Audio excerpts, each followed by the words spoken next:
Namaskar. Friends, I am glad that Mahamana Madan Mohan Malviya Mission has organized a national webinar on the topic higher education in the era of Covid-19 and beyond. This is a very pertinent topic. I am thankful to the organizers in general and our learned friend, Dr. Markandeya Rayaji, in particular, who has asked me to present the keynote address on this auspicious occasion. My colleagues are also going to present the keynote speech, namely Professor P.B. Sharma, who is the learned Vice Chancellor of Amity University, Gurgaon, who has been the Vice Chancellor of two other universities, the Delhi Technological University as well as Rajiv Gandhi Technological University, Madhya Pradesh.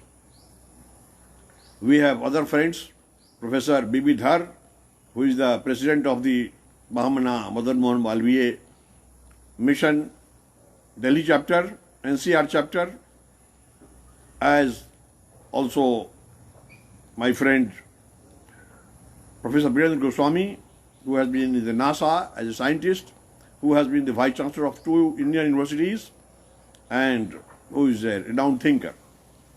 We have more than 150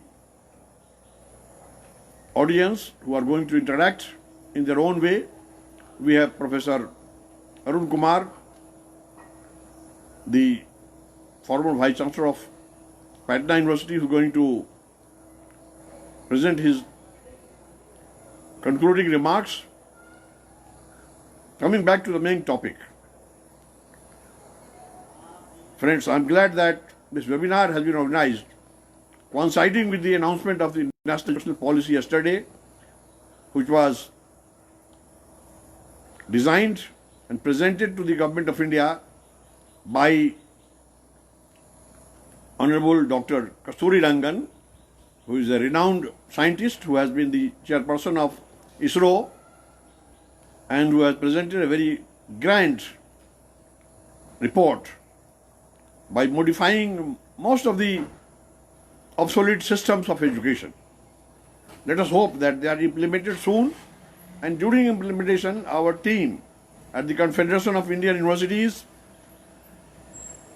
will also do the project monitoring and concurrent monitoring and evaluation regarding implementation, so that the new system is not dovetailed and lost in the old system. This is what is happening. Whenever a new system is evolved, whenever a new system is designed, we had the educational policy in 1986 also, nothing big happened because the old systems and the old principles start prevailing and there is no much effect. Let us hope what I am saying will not be done. It should not be done. New policies have to be digested in a peaceful manner, in a healthy manner, and by doing so, I am sure the problems of unemployment, the problems of peacelessness, the problems of faulty educational system, the problems of pollution and its control, the problems of population explosion, population of the poor health, all those will be tackled by introducing a new educational policy, especially once we have the Covid-19. It should not be treated as a disaster. It should be treated as an opportunity. Because of Covid-19, at least we should learn something. Whatever I am going to say, whatever others have been saying, to be done during Covid-19 and beyond should have been done 5 years ago. But now that there is a compulsion, we have no option. We have come to a point of no return. Millions of jobs have been lost. At the same time, many business houses are getting closed because there is no business. People can't move from here to there. And another challenge, that at this moment we have an animosity with China. They are going to attack us. They are going to disturb us at the borders. Somehow they want that by doing all these gimmicks, their mistake that they have spread COVID all over the world should be hidden, should be suppressed. People forget about it. People remember about the animosity between India and China and all that. That is why they are also provoking Nepal. So forget, Nepal is our friendly country. They will remain. We will have a control of those persons because every citizen of Nepal is with India, maybe except the government who is thinking in a mad manner. So friends, what is to be done? The idea is very simple. We have to think of the issues which we will be facing during COVID-19 and beyond. One is the unemployment, jobs are being lost. Other point is that because China is being hated, our London Prime Minister wants, and we also want, everybody wants, that whatever is manufactured in China should now be manufactured in India. How will that be possible? Big challenge. We have to have millions of skilled persons. Because skilling has never been a very important subject in India. Somehow, in the factories, in the industrial sector, training is provided within the industry. But the educational system is not adequate in the engineering colleges, medical colleges, or ITIs, or polytechnics, or general colleges. Only theoretical lessons are being given. There is no interaction with industry. There has to be academic industry interaction and partnership program. Under this skilling program, we have to ensure that we must skill a minimum 300 million young boys and girls. That is 30 crore. If we train 30 crore persons in 1 year, in 2 years, we will train 60 crore, 600 million, and that is the number of young boys and girls in India. So within 2 years, if we will skill, it's a big thing. The rate at which skilling is being done, it will take about 30 years in providing training. By the time those who are 30 will become 60 and they will be senior citizen. That is not possible. So skilling is main thing. Now how to skill them? How to provide school and college teaching during this COVID-19 and beyond also. Because all those who are working in some place or the other, those who cannot come to the colleges or universities because of the difficult terrain wherever they are. For that, online education is the only answer. Now, 1200 universities are there. Almost 12 universities are existing as per the recognition given by the government of India by creating central universities, by legislating for the parliament, by legislating state universities through a legislature of the state, by creating private universities through an enactment of the state government through the legislative assemblies. And then, friends, there are deemed universities. And again, there are institutions of national importance. All together will be 1200. All have been licensed by the government of India to award degrees as defined under the section 22 of the UGC Act 1956. Now UGC will be scrapped. Again, whether all these degrees will be re-notified is a matter of debate. Nothing has been mentioned in the policy because it is understood universities which are there from before will be there. Now, whether the universities will be created the same way has not also been mentioned in the new education policy. I think this will be announced after some time. So we have to see that all these 12 universities immediately are asked by the government of India, presently by the Ministry of Human Resource Development, and after the new educational policy is adopted and implemented, it will be Ministry of Education. Good, it should be Ministry of Education only, because there are other ministries in charge of human resource development also. Education Ministry is also developing, Science and Technology Ministry is also doing, Ministry of Arts Science is also doing, Ministry of Health is also doing, for that matter Ministry of Labour also doing, Ministry of Skill Development, Entrepreneurship also doing. So human resource is a very vague subject, and there is a component of human resource development in almost all the ministries, including the Ministry of, say, Minority Affairs or Ministry of Social Justice and Empowerment. So, friends, what is to be done? The idea is to see that somehow online education must be made compulsory, not that pick and choose, that universities, which are big bodies, great bodies, from time immemorial, are asked by these statutory bodies to apply, and they will, without any knowledge, evaluate whether they should be given. When you are saying that universities can award full-time degrees without anybody's permission, why can't online education be introduced, which has to be made compulsory by the government of India? Don't say that we will give to 100, 200, 300. No. Every university. Because if you do it 2 or 300, what about the remaining universities? Their students, if under the catchment area of one university, there are, say, maybe 500,000, 5 lakh students, how will the one university which is from far-flung place will start teaching? Because they have a sense of belongingness. Local universities should also do online education.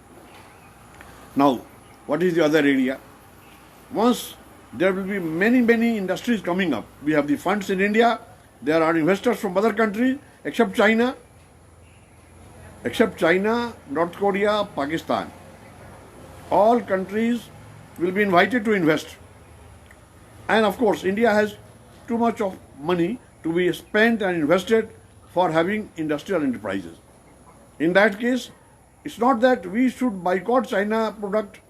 Rather, we should ensure that all the countries should boycott, and whatever produce they would use. Because when the rest of the world was depending on China, let the rest of the world depend on India. We will make better quality products. For that matter, we have to train the students, we have to skill the students, and moreover, several million people have lost their jobs in India during Covid-19.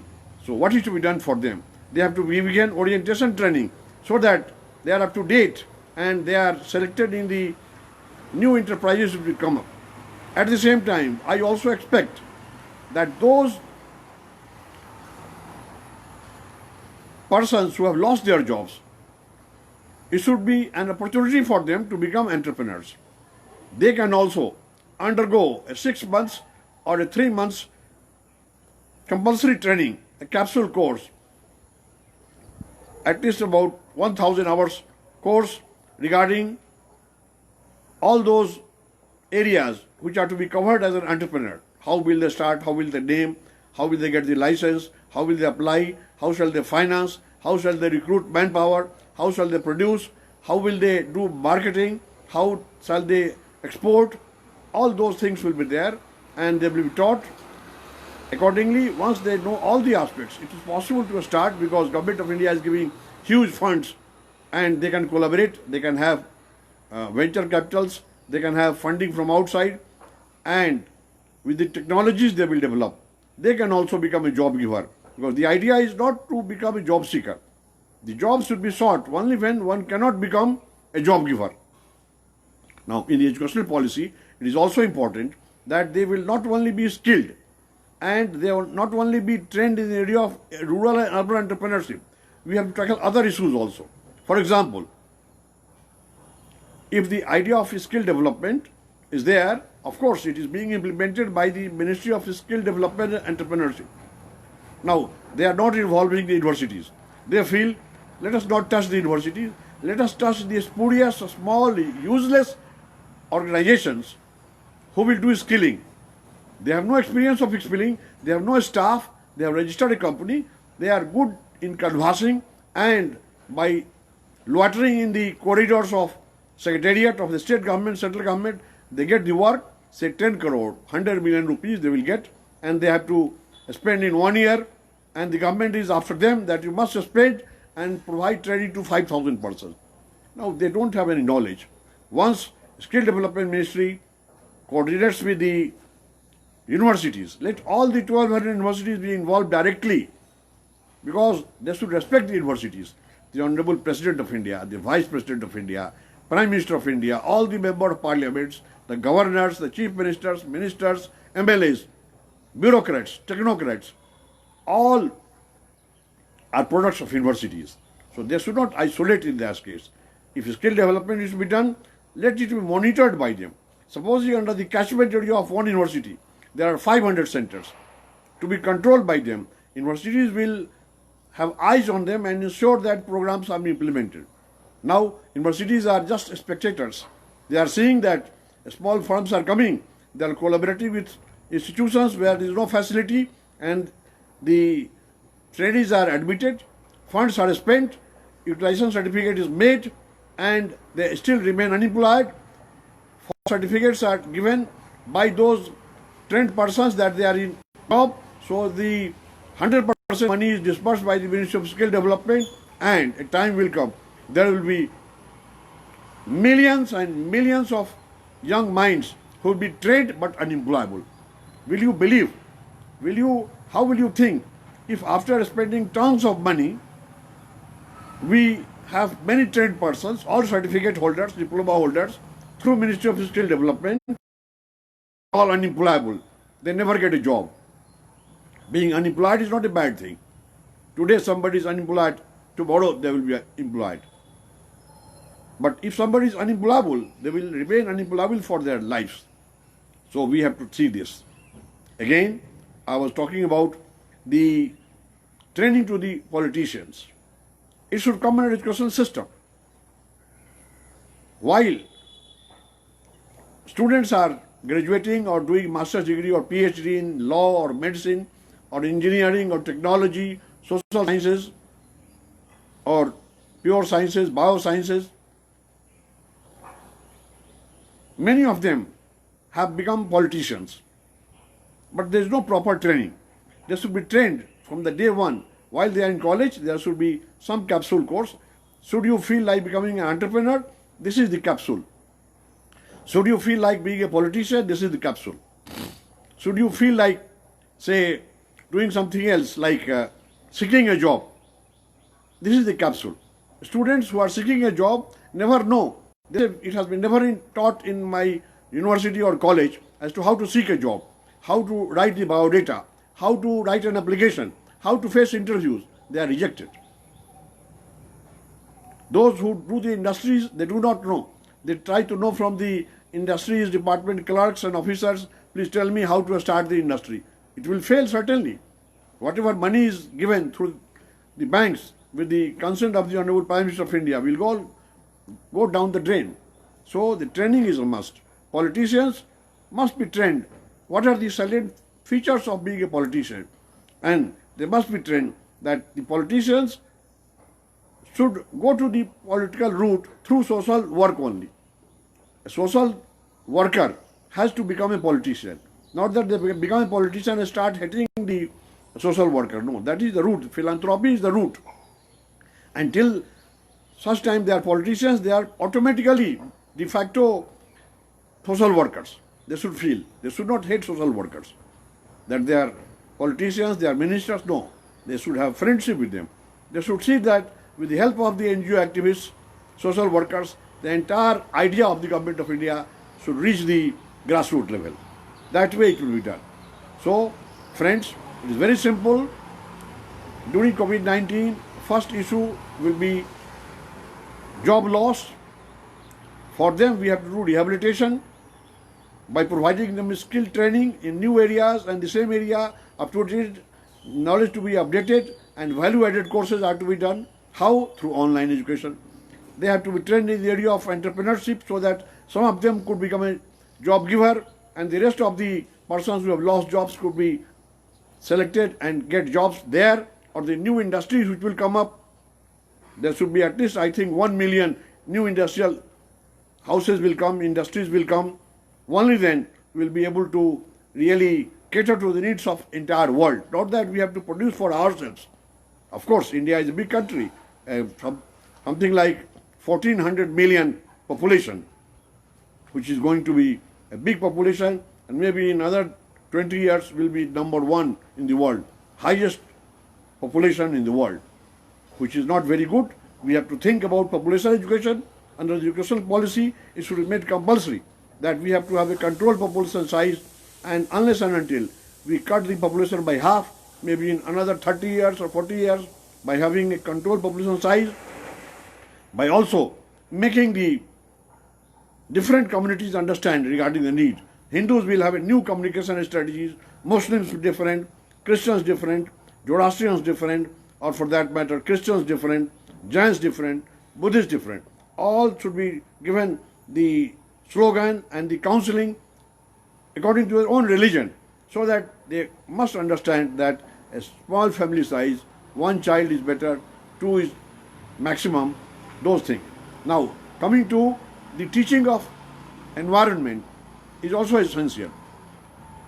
It may be written in the new policy or in old policy or not written, but most important is teaching of environmental protection.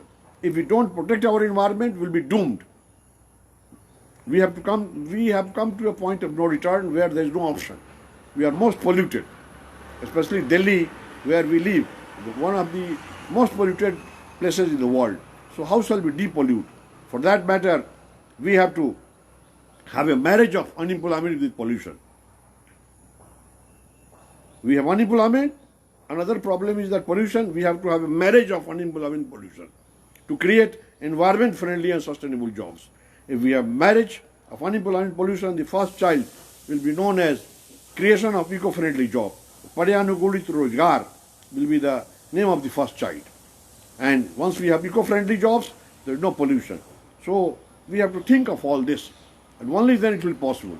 We have to also think of having more and more paramedical courses in India in general, in India in particular, and in the rest of the world in general. Because we have seen that Covid-19, the doctors were there, but paramedics were not there. There was nobody. And the patients were dying and are dying. Because we have to digest this Covid-19 environment for more time, maybe 6 months, 1 year, till we really have some sort of vaccine or medicine or treatment which is foolproof. Now clinical trial is going on, but shall we succeed, and how much time? Certainly we will succeed.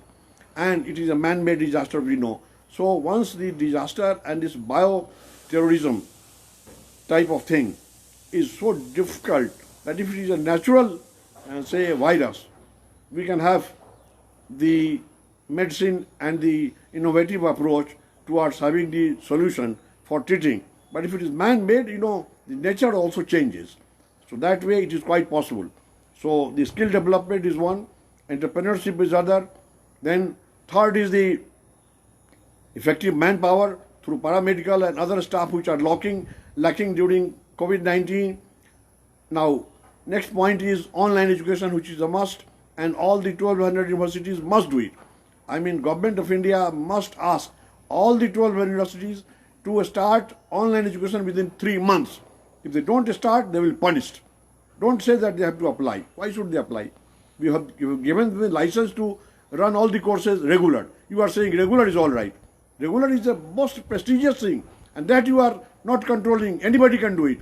And the distance learning and online, which is substandard, you are saying that there are many committees to inquire whether you can do distance learning. No, it is wrong. Please change your attitude. Government of India, please change your attitude. Honorable Prime Minister, I pray with folded hands, kindly look into this matter and give the universities a free hand so that they start skill development training. And skill development should be through all the 1200 universities, so that at the rate of 500 centers under one university, there will be 6 lakh centers. Not a joke. In 1 year, there will be 6 lakh centers. And I expect that a minimum of 500 trainees, young boys and girls who are to be skilled, are skilled from one center. So 6 lakhs into 500 is 30 crore. In 1 year, 30 crore. 2 years, 60 crore will be trained. No dearth. These people can be exported to the rest of the world. There are countries like Australia, Canada, New Zealand. Population is shrinking. There, our entrepreneurs, our job seekers who are trained, having right skill, can be exported there. Export of manpower is going to be an important activity. So, all those things I told you, including the training of politicians, so that they think in the right manner, they have the attitudinal and behavioral change, and at this point of time, once we have the new educational policy, there is an urgent need that all the educators are given some short training in the area of attitudinal and behavioral change. Their manovritti parivartan is essential. If they don't do it, they think in the old manner. Now, they will start hating the new recommendations. And even if they, by compulsion, have to digest this, unless the attitude is changed, it will be very unlikely that we will have the right results. So all these things are to be done, and if we think in the holistic manner, I am sure very soon India will be a richer country, a greener country, a cleaner country, and one of the most educated countries, and the manpower population of India will be most skilled. So with these words, I hope that Mahamana Madan Mohan Malviya mission, All India Mahamana Madan Mohan Malviya mission, will succeed in this effort. It will be a pleasure for us, my universities, the Indira Gandhi Technological and Medical Sciences University, the Global Open University Nagaland, and the remaining 1200 and odd universities, where the Confederation of Indian Universities have a counseling role, a consulting role, an umbrella role. We leave no stone unturned to see about our team. Presently, we are going to have discussion with the help of our friend Professor Markandeya Rai, Professor P.B. Sharma, Professor Virendra Goswami, Professor B.B. Dhar. They are the keynote speakers. I have already spoken, and I am sure all those who are participating from India and the rest of the world will try to also see that whatever are the recommendations and whatever are the concluding remarks given by Professor Arunji should be understood, digested, and circulated all over the world in general, to the Government of India in particular, so that Government of India also sees as to how to have the master plan paradigm envisaged by Dr. Kasturi Rangan into action, and that without any delay, we not only implement the new educational policy, but also whatever we are discussing now, which are beyond the educational policy and which are in the relevance of Covid-19 and beyond. So thank you very much. May peace prevail on this Mother Earth.